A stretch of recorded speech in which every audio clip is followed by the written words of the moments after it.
So yeah, it feels like we cheated a little bit with the title of this slide, because I think this is what we've been talking about since Sunday.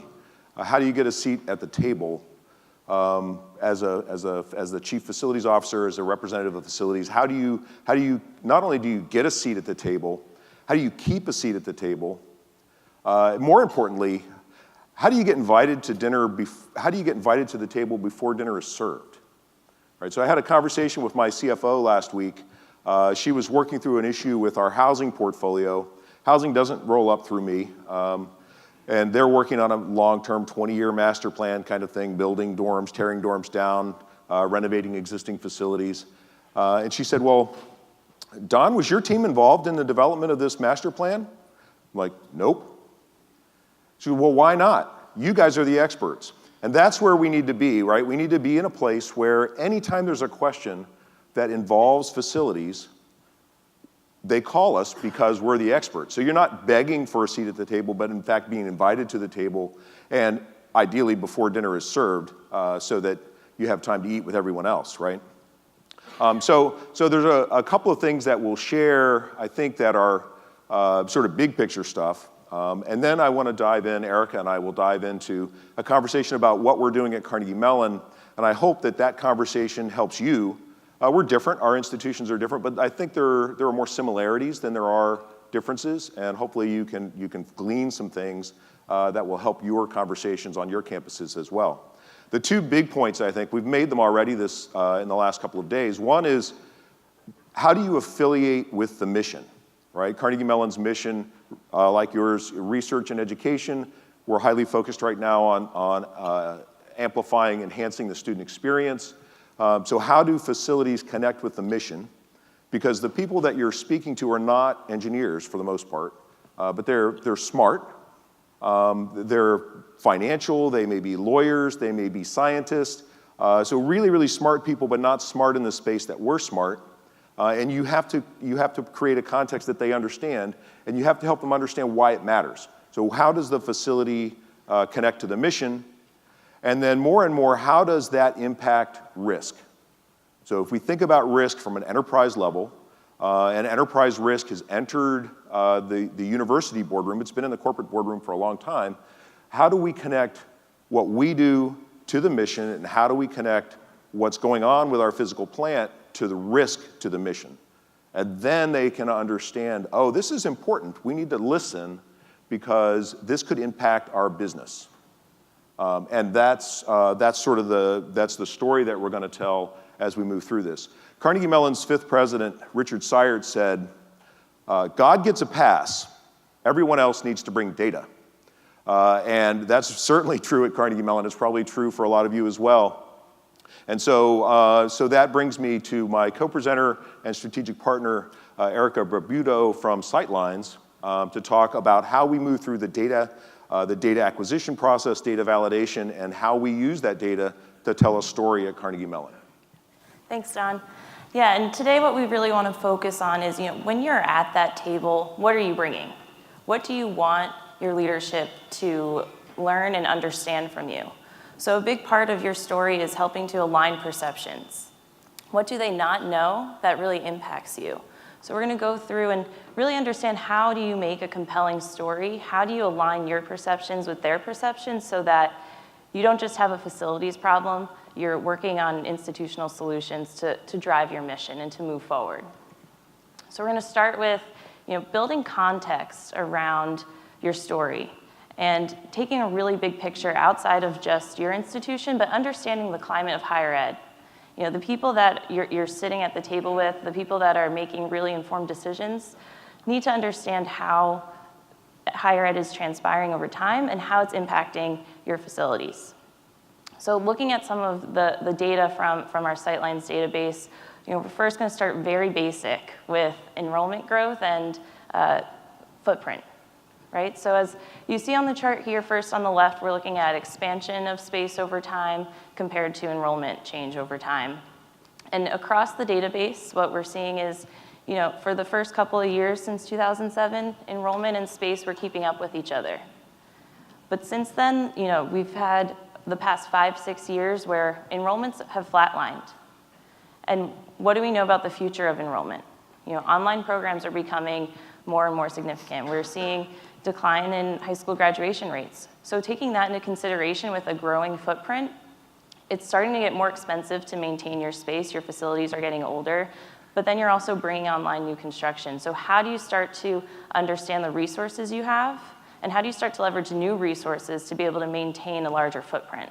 And I think that's something that people at the table that you're talking to are looking at enrollment from different perspectives. So when you're there, you have to bring to them how this impacts facilities, but then you also have to sit back and listen. People want to be heard, right? That's why we're at the table. So you have to sit back and listen and take in what they're saying so that you can align your perceptions, and then you can move forward and work together to really collaborate and create an institutional-driven mission.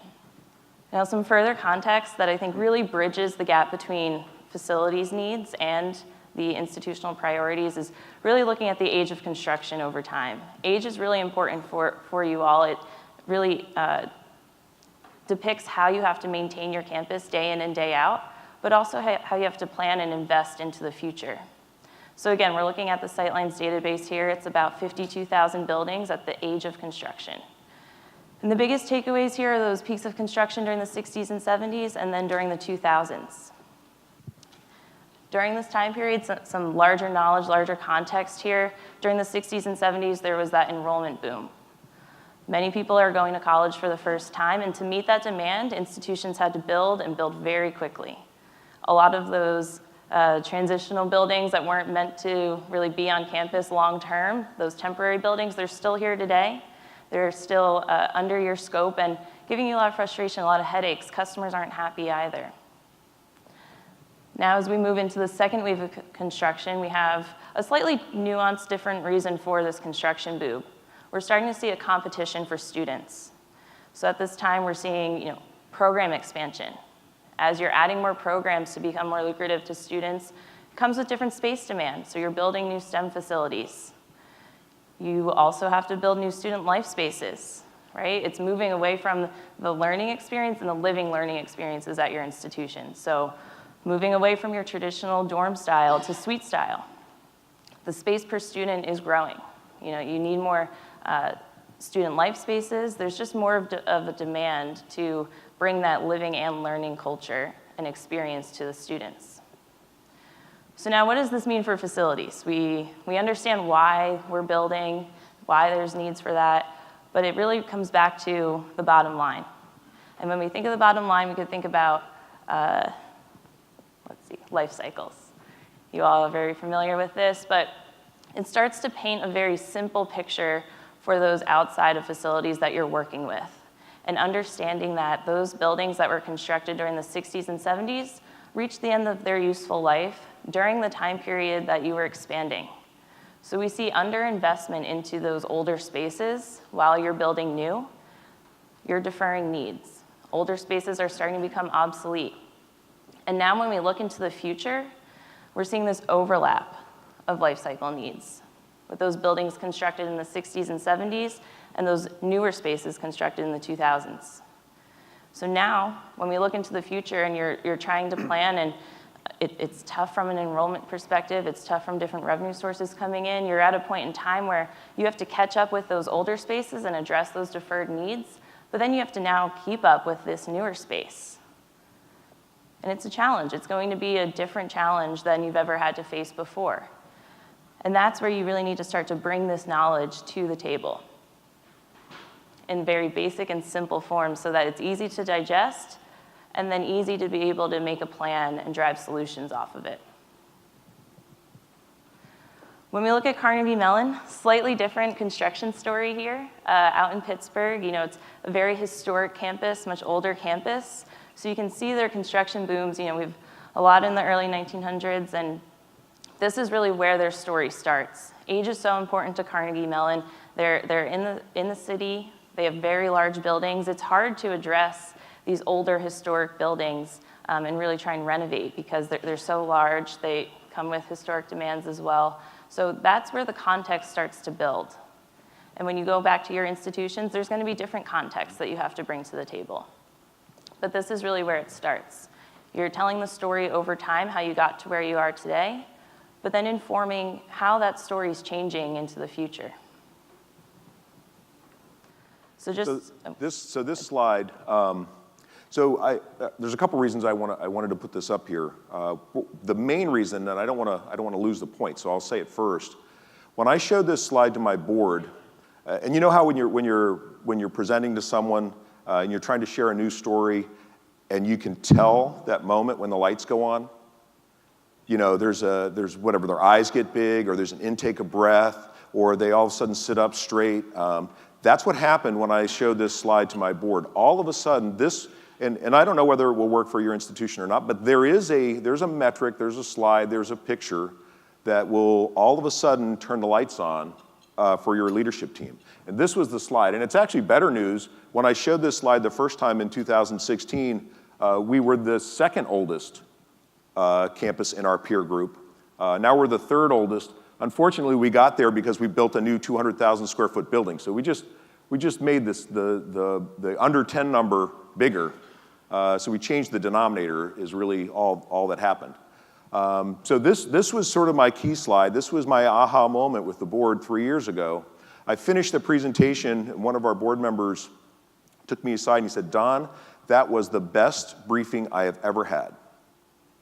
Well, that was fulfilling for me professionally, but it also meant, because this next statement was even more important, I want an update every year going forward. And so every May, right, and these are numbers that don't move very quickly, right, which is why sometimes it can be hard to share the story.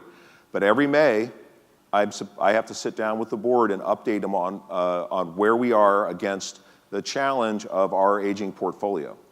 So a couple of facts about Carnegie Mellon, because we are different and we are the same. Carnegie Mellon, U.S. News claims we're the 25th ranked national university in the country. That's good news. We had almost 30,000 applicants for this year's incoming class, so we don't have an enrollment problem. But we only have three sources of revenue, right? We have tuition. Our tuition is $55,000. So we're 20th in the country in tuition. So we're charging number 20 money for number 25 product, right? I mean, in a commodity kind of environment. So we have tuition. We don't have any state revenue, right? We're a private university. So the other source of income are research. And we all know what's happening with federal research money. So we have a declining revenue base. We're sort of capped out on tuition. We really can't raise tuition at the level that we are. And the third source of revenue is endowment. So we're the 25th ranked university, the 20th ranked university for tuition. We have the 45th largest endowment. So there's tremendous pressure. So we're trying to fight above our weight class, if you will. And now we're facing a portfolio that looks older than almost all of the institutions that we think of as our peers in this space. And we talked about how competitive it is in order to attract students and to attract and retain faculty.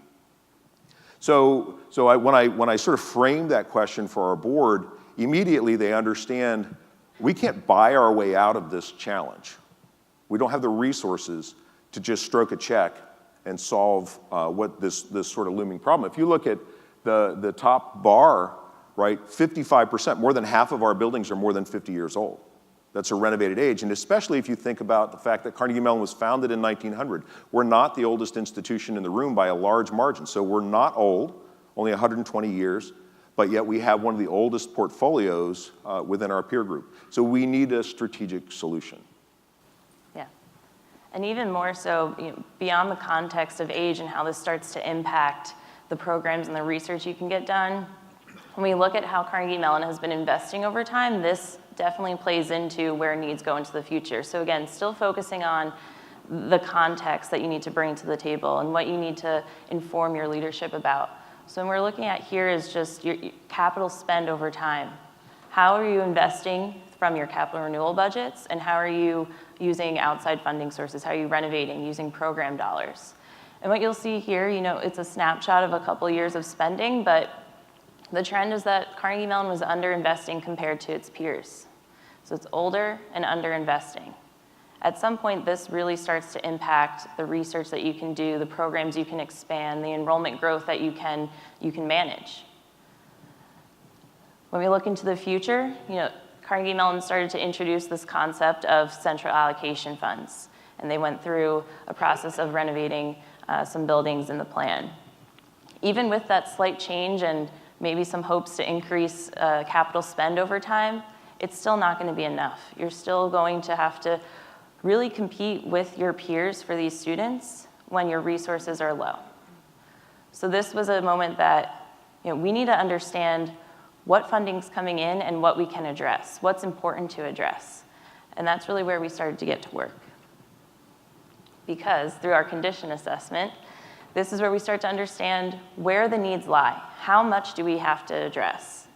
And this started to become a little overwhelming. So what we're looking at here are needs by age. So on the left, we have your older spaces comprised of needs that are due today, kind of that deferred maintenance that we talk about, as well as the renewal needs. What do we have to plan for over the next 10 years? So you can see, the older spaces have accumulated deferral. They probably have a lot of modernization need too, especially in those science research spaces. But now that we have that compounding issue of the newer space that's just getting older, you could see the renewal needs there in the 10 to 25 years. Those are buildings that from perception, they're young. They're our youngest buildings. They're new. But now you're going to have to start to keep up with those needs as you're catching up. So this is where we started to create a portfolio approach. And it's a very digestible framework to bring to the table. It's a way to say we can't cover everything. We have a lot of needs all over the place. How do we start to shrink the problem? And where do we find our focus? So we brought into, I call it the decision matrix, where we start to bucket buildings into different portfolios based on condition, from that facilities perception, but then that program value or institutional value, so that you're starting to invite others into the conversation. You're inviting others into being part of the solution. So this is where we start to understand, what are my buildings that are in really good condition?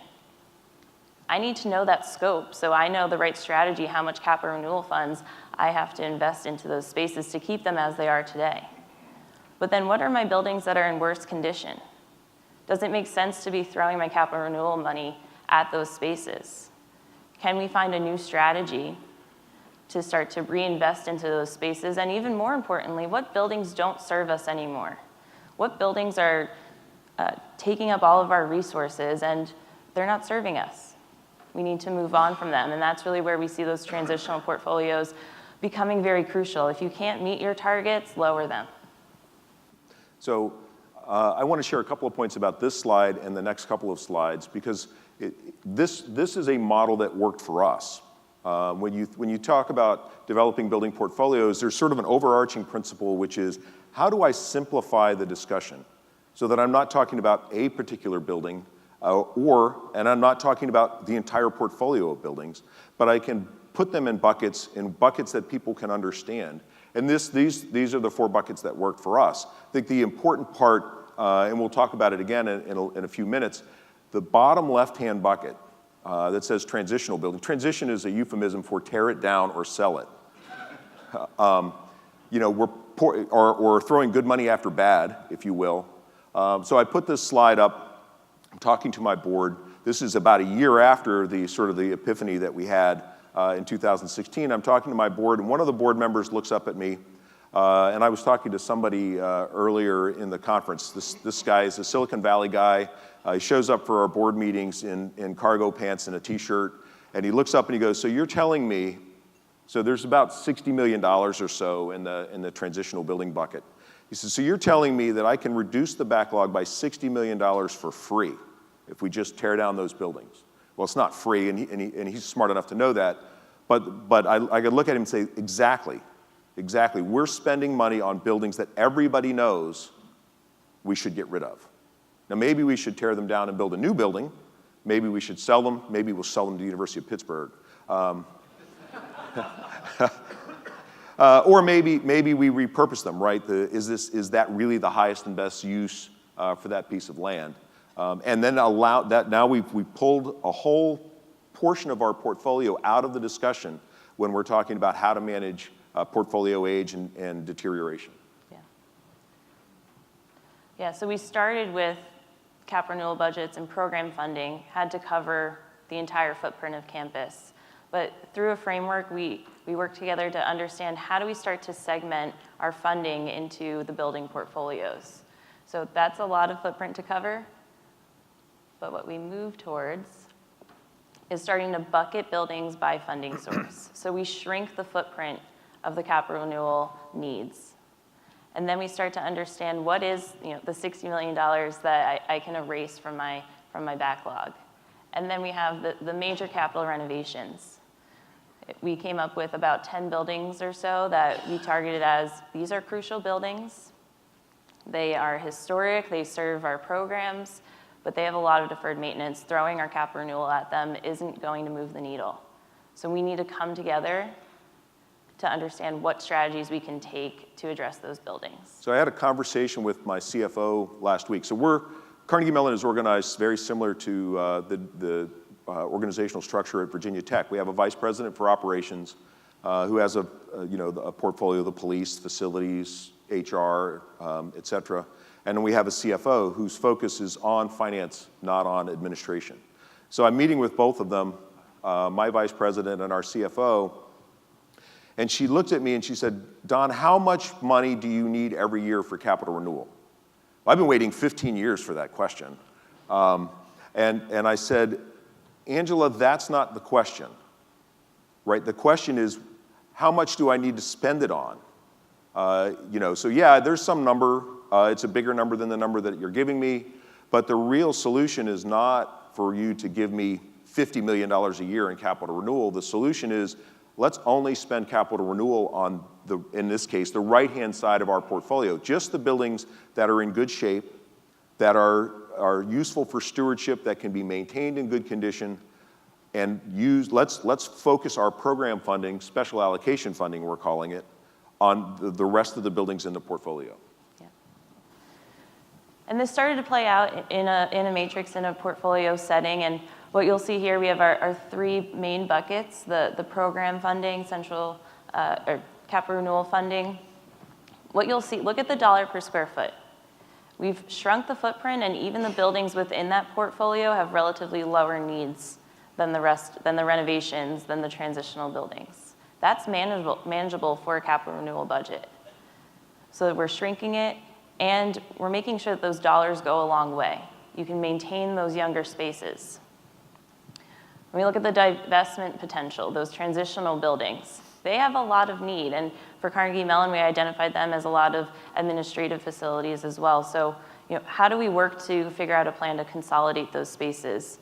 And how do we make the people in those spaces happier? Where can we move them? Can we leverage some of our new construction plans to put them in better spaces and tackle that deferred maintenance? And then the central allocation. $118 a square foot is a lot for a facilities budget, but working together with academics, with leadership, with finance, was how we started to understand what are new funding sources, what are new funding streams we can create to really address those building needs.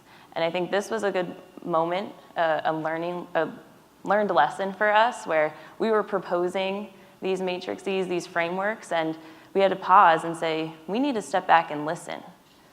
Don started going out to the deans and hearing their perspective of what their building needs are, what their projected enrollments were going to look like, what their research capacity needs were going to be. And we put the brakes on this plan and said, we need to invite more. We need to hear what they're saying so that when we do decide the renovation flow, when we do decide how much modernization need we need to put into these buildings, we're all on the same page.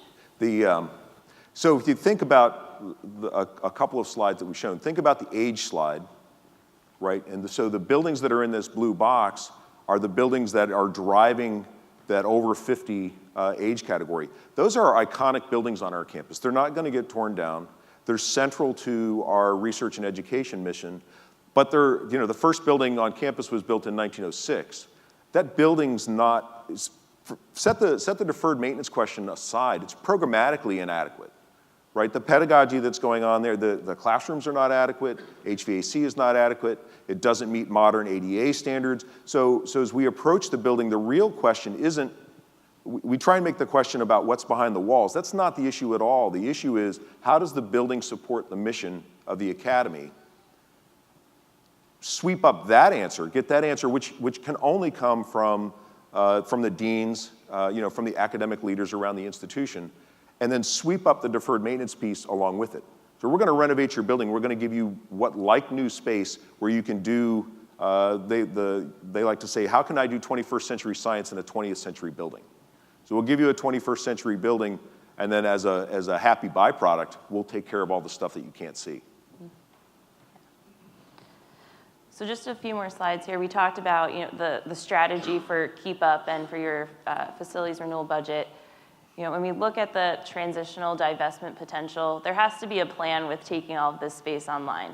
There's a lot of logistics. There's a lot of people in that space that you need to move around. And these are some strategies that Don's exploring and his team is exploring to really figure out the right plan to divest from those buildings, but then making sure that there's still space to put those administrative spaces and people. Erica really loves this slide, but I think the point was, as I was talking to the finance folks, where does the money come from? And when you start looking, I don't know what your portfolios are like, but we started looking at capital leases and realized how much space we're leasing. And that's our annual operating budget dollars. So from if you think about it from an endowment standpoint, right, that's 20 times what it would take to fund that through the endowment. Can you repurpose those capital lease dollars in ways that will supplement your capital renewal budget? So you use that, speaking big picture, you use that, tear down an old building, take the capital lease money, build a new building, include part of the program space, the folks that are in these buildings that should be torn down, which are usually support activities, right? It's HR, it's finance, it's, we'll push those people out to the perimeter of campus. Can we give them new space? Can we enable them to do their work better? Can we connect them more closely to the mission? And can we tear down that old building that's filled with deferred maintenance that's inadequate anyway? And can we use capital lease dollars to enable that process, get out of commercial leases and move people into our own spaces? Thanks for the details. And then finally, we did introduce a renovation portfolio of 10 buildings. So it's where do we start? How do we find the funds for that? And a big takeaway was every building has a different model. And I'm going to let Don take this one too because he's been driving this at the institution. But there needs to be, you're not only bringing the ask of here's the framework, here's our strategy, here's the number, it's here's the solution.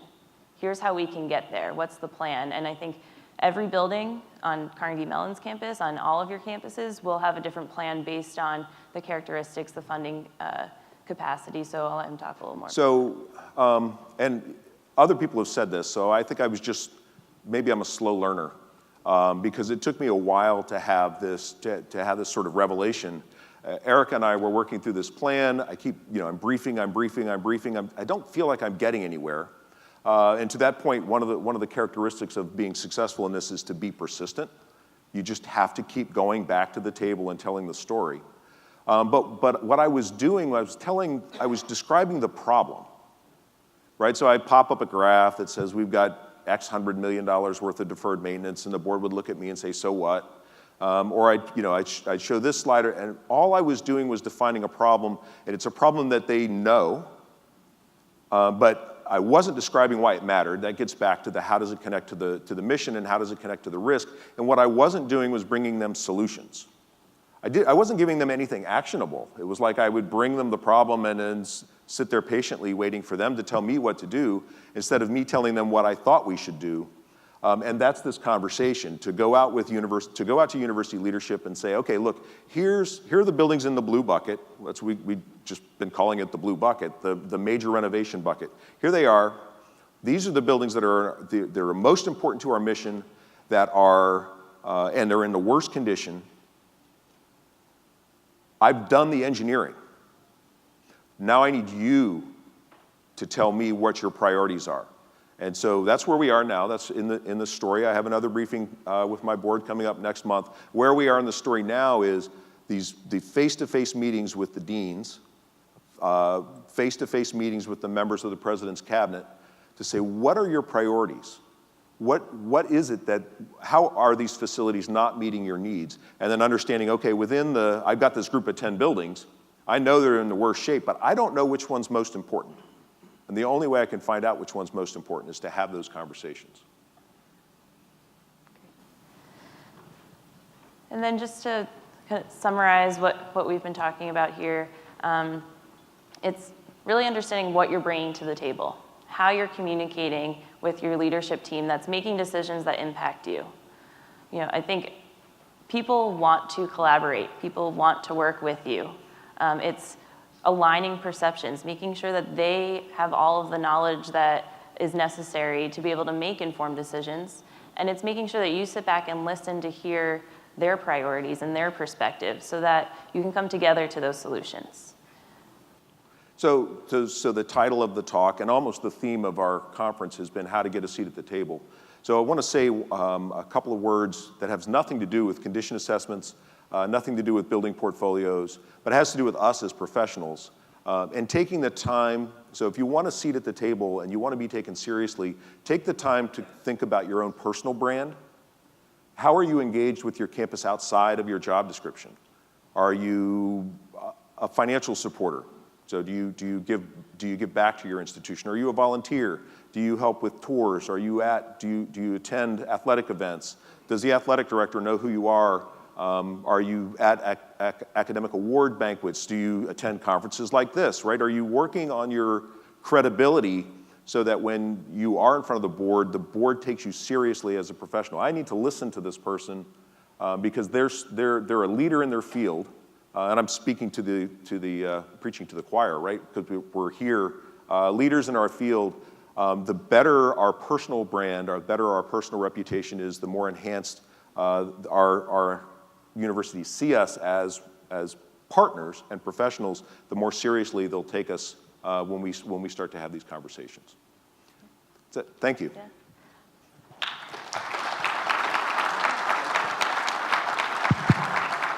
Thank you guys very much. We have some time for some questions. What would you do differently than the path that you've taken? All of them have their own. Yeah, I mean, what would I do differently? And I told my boss this in a pretty humble way. I feel like I wasted a lot of time. I feel like I could have been having the conversation that I'm having now 5 years ago. Right, if I had understood earlier, because I understood the problem a long time ago. I mean, infrastructure management is what I do. That's my specialty. That's where my training and education is. I understand the problem really, really well, almost too well maybe. And I didn't get to the idea that I needed to frame solutions. Now, fortunately, where Carnegie Mellon is in sort of the arc of its trajectory, we're young enough that we have time to solve the problem. And that's when the board, when I finally got through to them, they said, is this a crisis? And I said, no, it's not a crisis, but I can see one from where we're standing. If we're not doing something different 10 years from now, we will be in trouble. And so then so we have time to build a solution. And the solution that we think, and I think is the best practice, I think others would agree, is this idea of making major comprehensive investments in our existing portfolio. So take a building that's 110 years old, comprehensively renovate it, make it like it's brand new, and now I move the needle on all of those metrics, right? I move the needle on the age graph, I move the needle on the condition assessment graph, I move the needle on the deferred, all of those things, and the people that are in that building are happier. But Pete, I think I wasted 5 years. So I'm looking at the third line that says design is a simple framework that aligns needs, funding, and priorities together. So now you're meeting with the deans, right? They're going to ask you most probably for things for which you will need more money than you have. Mm-hmm. So what's your strategy to deal with that? So somebody, I don't remember who it was. It's a great number though. I'm taking it home. said the number for this sort of comprehensive renovation is 80% of the new construction cost. And what we're seeing that we've done, Erica showed the slide that had the big red bullet in it. We've done one building already, and what we're seeing are the program costs. If you think of two buckets, sort of program and capital renewal, or renewal deferred maintenance, the program costs are at least equal to renewal. And so I think it becomes then we sit down in the building that we've done, we sit down with leadership and say, look, we need $25 million in deferred maintenance, so figure we need another $25 million in program, and then you've designed something that fits within your budget, and like any other project, you're going to have to make compromises and sacrifices. But you need to keep those things separately so that you do end up with a completely new building. So a lot of the data I see and you're talking about is about buildings. Mm-hmm. So where is the data and how do you handle the infrastructure? Your chilled water pipes, your Right. hot water pipes, your roadways, all of that, that's just, probably in the same condition. It is, and we didn't show that bucket, but there is a bucket for it. So we were just talking about buildings, but there's another bubble that speaks to the stuff that connects the buildings. And we're in the middle of that was included in our condition assessment. We did a condition assessment of our infrastructure, the pipes, the tunnels, the roads, the sidewalks, and all of that. And it's part of our backlog. And we're in the middle now of a updated central utilities master plan. Because the key there is we've already, I don't remember who mentioned it, I think it was yesterday morning. The infrastructure needs to be there, or maybe it was our keynote speaker on Sunday night. The infrastructure needs to be there before the next building is built. And so we just got a big gift. We're tearing down a building that I'm really happy we're tearing down. We're putting a new building up in its place. And I said, before that building goes up, I need an expansion to my central chill water plant. Otherwise, I'm not turning on the air conditioning. And so it's a very similar problem. We have to get ahead of that one as well.